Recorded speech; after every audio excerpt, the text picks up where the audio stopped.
आप देख रहे हैं डीडी नेशनल, देश का पहला चैनल, देश का अपना चैनल।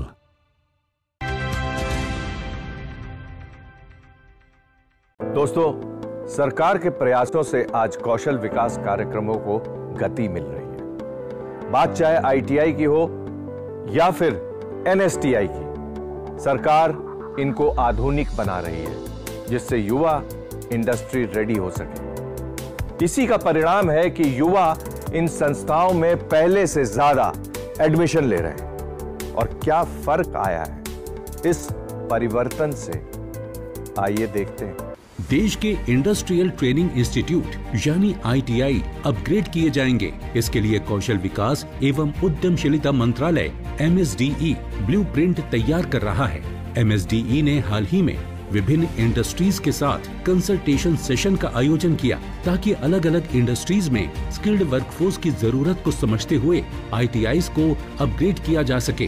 केंद्रीय कौशल विकास और उद्यमिता राज्य मंत्री स्वतंत्र प्रभार और शिक्षा राज्य मंत्री जयंत चौधरी ने गंभीरता से विभिन्न पहलुओं पर चर्चा की। इसमें नए कोर्सेज, उसके लिए इंडस्ट्री फैकल्टी, प्रशिक्षकों का प्रशिक्षण यानी TOT, ऑन द जॉब प्रशिक्षण OJT और मौजूदा कोर्सेज में सुधार पर गंभीरता से चर्चा की गई। बजट में कौशल विकास के लिए और युवाओं के क्षमता के विस्तार के लिए जो प्रस्ताव हैं, उनके क्रियान्वयन के लिए आज हमने सबके सुझाव दिए। बड़ी योजना की घोषणा हुई है 60,000 करोड़ की लागत से। 5 वर्षों में हमें 1,000 ITI को अपग्रेड करना है, 5 NSTI जहां से हमारे प्रशिक्षक तैयार होते हैं उनको अपग्रेड करना है, और इस सब में बड़ी भूमिका उद्योग जगत की होगी। बहुत अच्छे सुझाव मिले हैं, सार्थक सुझाव मिले हैं। इन सबको गंभीरता से इन पे विचार होगा और इस विचार को आगे बढ़ाया जा रहा है। 7 सेक्टोरल स्तर पे चर्चाएं हो रही हैं जहां बहुत विस्तार से बातें होंगी। कौशल विकास एवं उद्यमशीलता मंत्रालय 200 औद्योगिक प्रशिक्षण संस्थानों को हब और बाकी 800 औद्योगिक प्रशिक्षण संस्थानों को स्पोक मॉडल के तौर पर अपग्रेड करने की दिशा में काम कर रहा है। हब औद्योगिक प्रशिक्षण संस्थानों को सेंटर ऑफ एक्सीलेंस के रूप में डेवलप किया जाएगा। यहाँ युवाओं को न्यू एज टेक्नोलॉजी और मॉडर्न इक्विपमेंट में ट्रेन करने के लिए इंडस्ट्रीज से CSR फंड, आधुनिक मशीनें, ट्रेनर्स और मैनेजरियल सपोर्ट लिया जाएगा। मंत्रालय द्वारा आयोजित वर्कशॉप में विभिन्न इंडस्ट्रीज से आए लोगों ने अपने विचार रखे। इसमें भाग लेने वाली कंपनियों में Shapoorji Pallonji group, Tata steel, GAIL, JK cement, Mahindra and Mahindra, Adani green energy, Kia motors, Wipro limited आदि शामिल थे।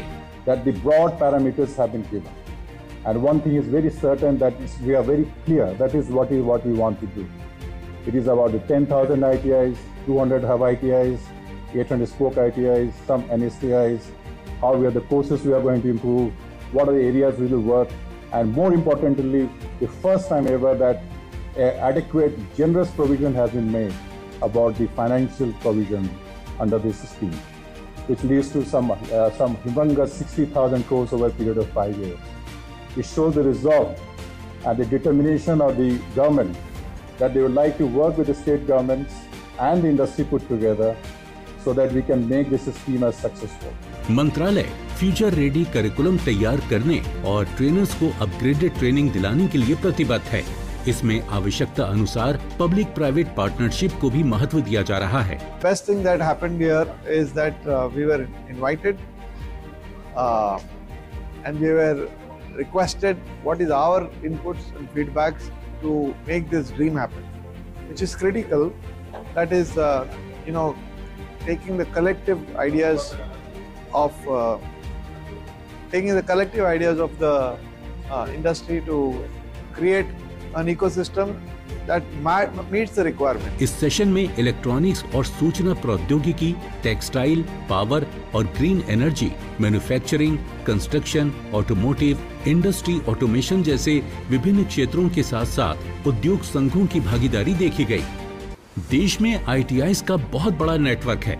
हर साल हजारों युवा विभिन्न ट्रेड्स में प्रशिक्षित हो रहे हैं। देश के युवा न्यू एज टेक्नोलॉजी के अनुसार इंडस्ट्रीज रेडी होकर निकलें, इसके लिए मंत्रालय ने कौशल विकास में उद्योगों को शामिल कर गति देने का काम किया है। जिससे भारत के युवा प्रशिक्षित होने के बाद ग्लोबल लेवल पर मौजूद अवसरों का लाभ उठा सकेंगे। प्रशिक्षकों के प्रशिक्षण के लिए 5 राष्ट्रीय संस्थानों को अपग्रेड किया जाएगा